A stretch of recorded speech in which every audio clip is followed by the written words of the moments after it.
Yo, assalamualaikum warahmatullahi wabarakatuh. Kembali lagi di Hukama Official, di mana channel ini akan memberikan informasi yang penting untuk teman-teman semuanya. Bagaimana kabar teman-teman? Semoga selalu dilindungi oleh Allah Subhanahu wa Ta'ala. Allahumma amin. Baiklah teman-teman, sebelum kita mulai seperti biasa, ayo like, comment, dan subscribe-nya. Ada informasi yang penting yang teman-teman harus simak, yaitu informasi tentang perubahan jumlah penerima bantuan PKH.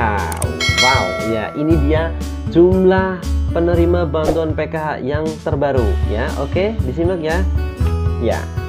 Baiklah, Kementerian Sosial Republik Indonesia memberikan surat edaran, di mana surat edaran ini yang berbunyi seperti ini teman-teman ya. Keputusan Direktur Jenderal Perlindungan dan Jaminan Sosial nomor 01-3-01.02/10/2020 di bulan Oktober tahun 2020 ya. Kebijakannya adalah tentang perubahan atas Keputusan Direktur Jenderal Perlindungan dan Jaminan Sosial nomor 02-BS.02.01/01/2020. Nah, di mana kebijakan itu dibuat bulan Januari dan diubah di bulan Oktober, teman-teman. Nah, tentang indeks dan faktor penimbang bantuan sosial program Keluarga Harapan tahun 2020. Di sini ada perubahan ya, di mana Direktur Jenderal Perlindungan Sosial dan Jaminan Sosial menimbang bahwa dalam rangka pemberian bantuan sosial non-tunai program Keluarga Harapan tahun 2020 secara cepat dan tepat sasaran sesuai dengan kriteria yang ditentukan dalam bisnis proses program Keluarga Harapan. Nah, ini yang pertama. Yang kedua, bahwa sesuai arahan Presiden Republik Indonesia kepada Menteri Sosial dalam penanganan tuberkulosis atau TBC pada keluarga penerima manfaat program Keluarga Harapan pasien tuberkulosis, sehingga penanganannya dapat dilaksanakan bersinergi pada bantuan sosial dalam penanganan pandemi coronavirus atau COVID-19, maka perlu meninjau kembali keputusan Direktur Jenderal Perlindungan dan Jaminan Sosial nomor tadi. Nah, di mana tentang indeks dan faktor penimbang bantuan sosial program ada perubahan di situ. Nah, berikutnya menimbang bahwa berdasarkan pertimbangan sebagaimana yang dimaksud yang tadi A dan B, perlu menetapkan keputusan Direktur Jenderal tentang perubahan atas keputusan Direktur Jenderal Perlindungan dan Jaminan Sosial tersebut. Nah, jadinya akhirnya mengingatkan tentang Undang-Undang Nomor 39 Tahun 2008 tentang Kementerian Negara, Lembaga Negara Republik Indonesia dan sebagainya. Itu dasar-dasar hukumnya ya, banyak banget, nggak usah dibacakan ya teman-teman, terlalu banyak nanti teman-teman bingung. Intinya saja ya. Nah, intinya di mana di surat tersebut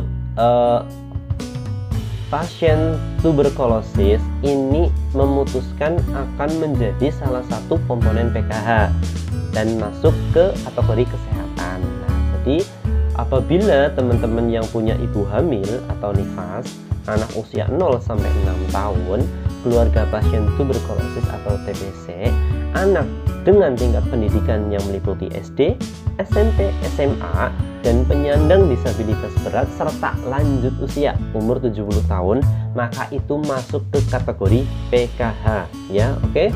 Nah, ini yang harus diberitahu kami ya, bahwasanya jumlah komponennya itu ya, ini kan ada pendidikan, kesehatan dan sosial ya, kesehatan sosial lah. Di sini ada perubahan di situ, di mana kita simak ya, karena ada informasi bahwasanya bantuan SMA itu 498.000 ya. Nah, ini salah ya, jadi harus kita pahami terlebih dahulu bahwasanya contoh ibu hamil kemarin itu menerima 250.000 ya satu bulannya. Nah, berarti kalau 3 bulan kan 750.000 ya kan. Lah, kalau 1 tahun berarti kan 750.000 dikali 4, betul tidak?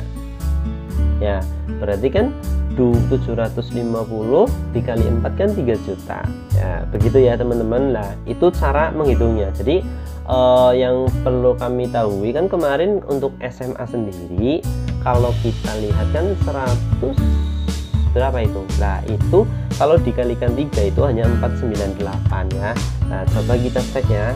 Jadi kita akan cek untuk bantuan SMA ya teman-teman. Nah dimana kemarin itu hanya menerima, oke sebentar ya teman-teman.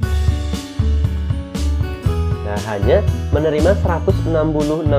Nah ketika 166.000 dikalikan 3 itu 498. Nah tapi yang sejatinya adalah anak SMA ini akan menerima bantuan 500.000 per tahap. Berarti per 3 bulan itu menerima bantuan 500.000. Nah, baik saya akan bacakan langsung ya. Nah, yang sebelumnya tadi seperti itu ya, kita akan bacakan. Yang pertama, ibu hamil akan menerima bantuan sebesar 3 juta rupiah ya. Kalau punya ibu hamil dapat bantuan 3 juta rupiah. Berikutnya untuk keluarga pasien tuberkulosis atau TBC ini akan menerima bantuan 3 juta rupiah. Nah jadi ada perubahan, jadi TBC ini menerima bantuan 3 juta dalam 1 tahun ya.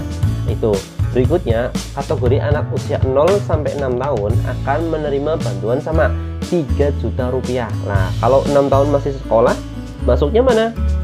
Nah kalau kita masuknya tetap di KPM yang dapat 3 juta rupiah tersebut, jadi masih anak usia dini ya teman-teman. Nah itu berikutnya kategori anak dengan tingkat SD ini menerima bantuan 900.000 rupiah dalam 1 tahun. Kenapa kecil? Karena kebutuhannya pun kecil untuk komponen sekolah ya teman-teman, karena bayaran anak SD kan sedikit. Itu berikutnya anak SMP menerima bantuan 1.500.000 rupiah dalam 1 tahun.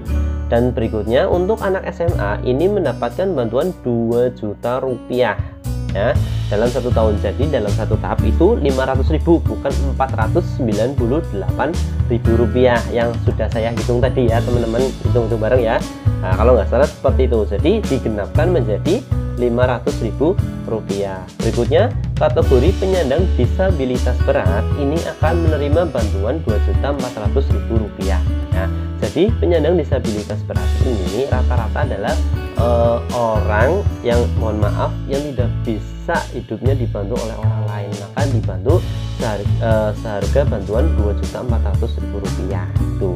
Berikutnya untuk kategori lansia masih tetap di angka 2.400.000 rupiah. Nah ini perubahan yang sudah berubah di tahap ini ya, jadi itu yang akan diterima oleh teman-teman begitu ya. Nah sampai sini ada pertanyaan?